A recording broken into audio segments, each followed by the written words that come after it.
Assalamualaikum warahmatullahi wabarakatuh. Innal hamdalillah nahmaduhu wa nasta'inuhu wa nastaghfiruh wa na'udzu billahi min shururi anfusina wa min sayyiati a'malina. Man yahdihillahu fala mudilla lahu wa man yudlil fala hadiya lahu. Asyhadu an la ilaha illallah wahdahu la syarika lahu wa asyhadu anna Muhammadan abduhu wa rasuluh. Allahumma salli wa sallim wa barik ala nabiyina Muhammadin wa ala alihi wa sahbihi ajma'in. Ayyuhal ikhwah, a'azakumullah, kepada seluruh jamaah yang hadir di masjid ini, ikhwan dan akhwat yang mudah-mudahan dirahmati oleh Allah Ta'ala, dan kepada seluruh kaum muslimin yang mendengarkan kajian ini yang mudah-mudahan dirahmati oleh Allah Ta'ala.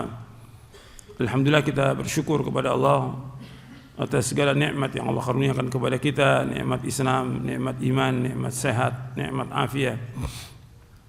Dan kita bersyukur kepada Allah diberikan hidayah di atas Islam dan sunnah. Ini nikmat yang luar biasa yang wajib kita syukuri. Ikhwan fillah, azakumullah, di dalam kitab Syarah Aqidah Ahlussunnah wal Jamaah dibahas tentang sikap Ahlus Sunnah terhadap Ahlul Bid'ah. Pembahasan ini sudah dibahas oleh para ulama salaf di dalam kitab-kitab mereka.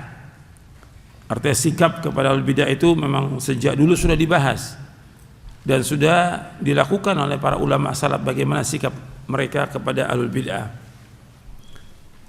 Bagaimana sikap Amirul Mukminin Umar bin Khattab radhiyallahu anhu kepada Sabiq bin Asal. Begitu juga sikap Ibnu Umar kepada Qadariyah. Kemudian juga sikap para penguasa kepada tokoh Jahmiyah dan yang lainnya. Artinya sikap-sikap itu jelas gitu. Bagaimana sikap Ahlus Sunnah kepada Ahlul Bidah. Kemudian dengan berjalannya waktu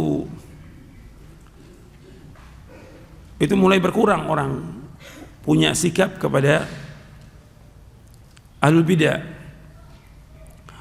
dan banyak dibungkus semua itu dengan kalimat atau dengan kata-kata persatuan. Dalam Islam kita bersatu, berkumpul di atas kebenaran, memang itu dianjurkan, karena Allah berfirman, wa'tasimu bihablillahi jami'an wala tafarraqu. Kalian berpegang teguh dengan tali Allah semuanya dan jangan kalian berpecah belah. Itu nas Al-Quran, betul. Tapi kemudian kalimat-kalimat persatuan itu sudah mulai menjurus kepada persatuan kepada semua golongan. Awalnya persatuan kepada semua agama. Yang ini sudah kita bahas, bahwa ini sesat, menyesatkan dan kufur, dan bisa mengeluarkan orang itu dari agama Islam ketika menyatakan bahwa persatuan kepada seluruh agama. Sekarang mereka nggak lakukan itu, persatuan umat Islam dengan seluruh umat Islam. Ya nggak bisa bersatu dengan seluruh umat Islam kalau tidak sama akidahnya, tidak sama manhajnya, nggak akan bisa bersatu. Yang ada pasti berpecah belah. Karena ketika kita beragama ini, di antara pokok agama itu apa? Di antara pokok agama satu lagi apa? Di antara pokok agama apa? Di antaranya amar ma'ruf nahi munkar. Ketika kita bergabung dengan semua golongan, bisa nggak kita menyuruh yang ma'ruf mencegah yang munkar? Mungkar yang paling mungkar pertama kali yang ada pada mereka apa? Syirik. Yang kedua apa? Bid'ah. Bisa nggak kita tegur itu? Nggak mungkin bisa. Nggak mungkin bisa. Yang ada ya udah nggak usah negur-negur, nggak. Yang penting kita bersatu. Persatuan ini sama seperti yang Allah sebutkan dalam Al-Quran, seperti orang-orang Yahudi, ba'suhum bainahum syadid tahsabuhum jami'an wa qulubuhum syatta. Peperangan di antara mereka itu sangat keras, antara Yahudi dengan Yahudi. Kamu sangka mereka bersatu, tapi hati mereka berpecah belah. Kenyataan di tengah umat Islam seperti itu. Ketika kita tidak mengingkari apa? Kemungkaran. Kemungkaran yang paling mungkar pertama apa? Syirik. Yang kedua bid'ah.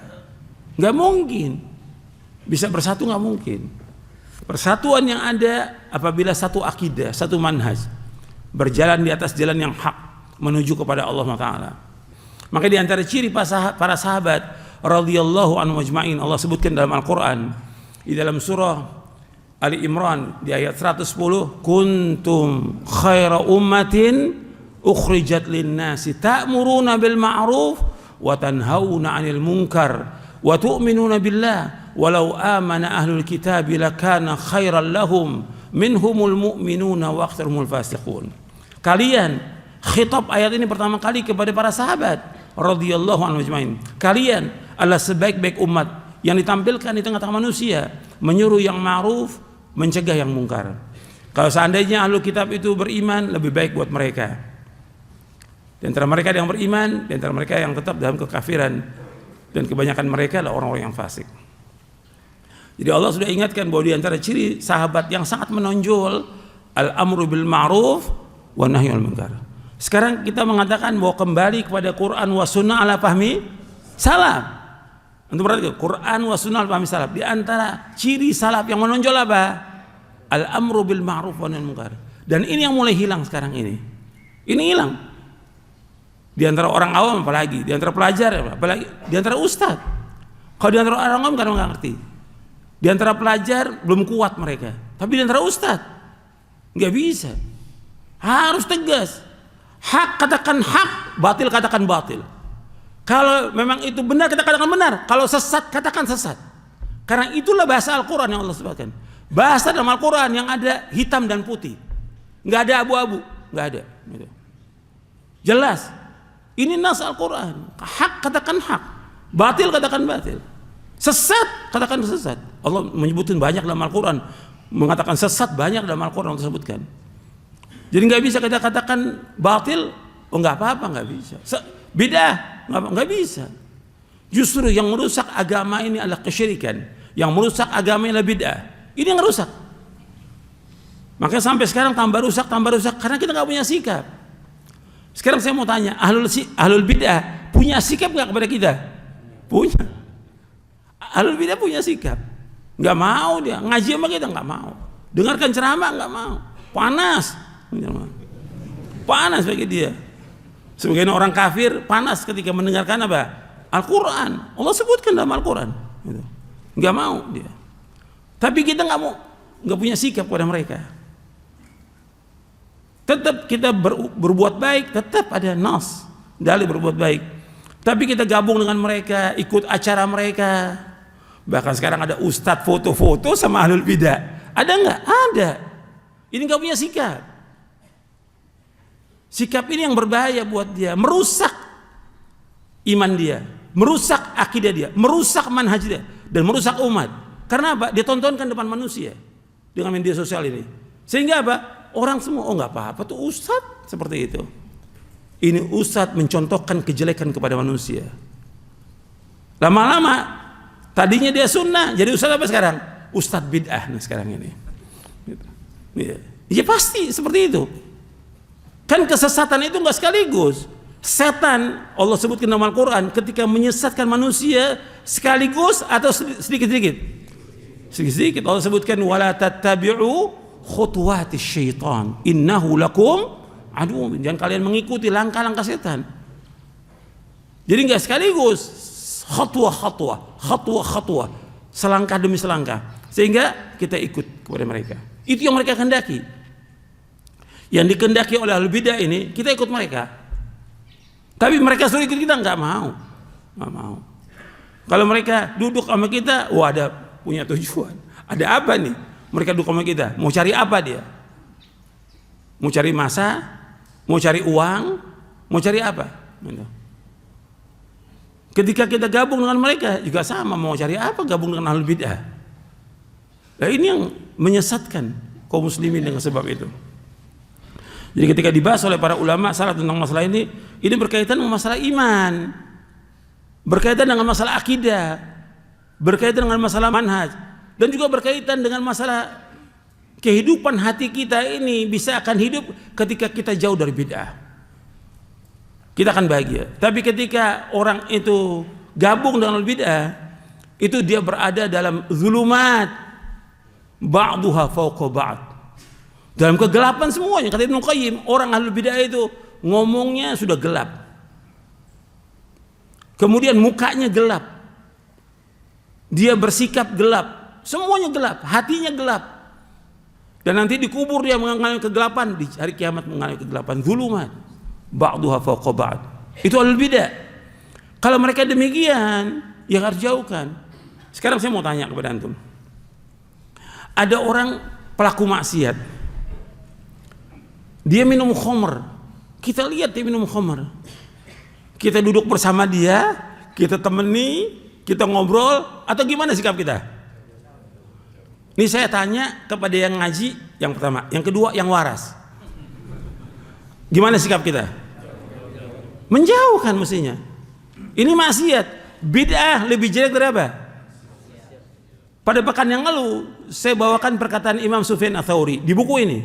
Al bid'atu ahabbu ila iblis minal ma'siyah wal ma'siyatu yutabu minha wal bid'atu la yutabu minha. Ada di buku ini. Di awal-awal pada pekan yang lalu kita bahas bahwa bid'ah itu lebih disukai, lebih dicintai oleh iblis daripada maksiat. Kalau maksiat orangnya dikasih tahu dia akan tobat, tapi bid'ah orang nggak akan tobat. Karena apa? Karena dianggap perbuatannya apa? Baik. Tentang sholat, tentang perayaan, tentang zikir, ketika diingatkan, oh ini baik kok, nggak mau tobat dia. Tapi kalau maksiat dia tahu ini khamr haram, saya lalai, saya digoda oleh setan gitu. Kalau yang pelaku maksiat mau dia tobat, tapi kalau bid'ah nggak mau tobat. Kalau kita pelaku maksiat kita nggak mau dekat, apalagi pelaku bid'ah. Ada orang minum khamr depan kita, pasti kita akan tegur, atau kita akan peringatkan dengan peringatan keras. Ahlul bid'ah lebih jelek dari pelaku maksiat. Nggak boleh dekat dengan ahlul bid'ah, nggak boleh jadikan teman ahlul bid'ah selama-lamanya, nggak boleh. Karena itu akan ngerusak apa? Ngerusak agama kita, ngerusak hati kita, ngerusak ibadah kita, ngerusak hubungan kita dengan Allah, dan ngerusak hubungan kita dengan manusia. Jadi itu hati-hati itu. Makanya dibahas oleh para ulama tentang sikap kepada ahlul bid'ah, karena memang rusak ahlul bid'ah. Nanti kita akan bahas. Mudah-mudahan yang saya sampaikan bermanfaat. Sampai sini kajian kita. Wassalamualaikum warahmatullahi wabarakatuh.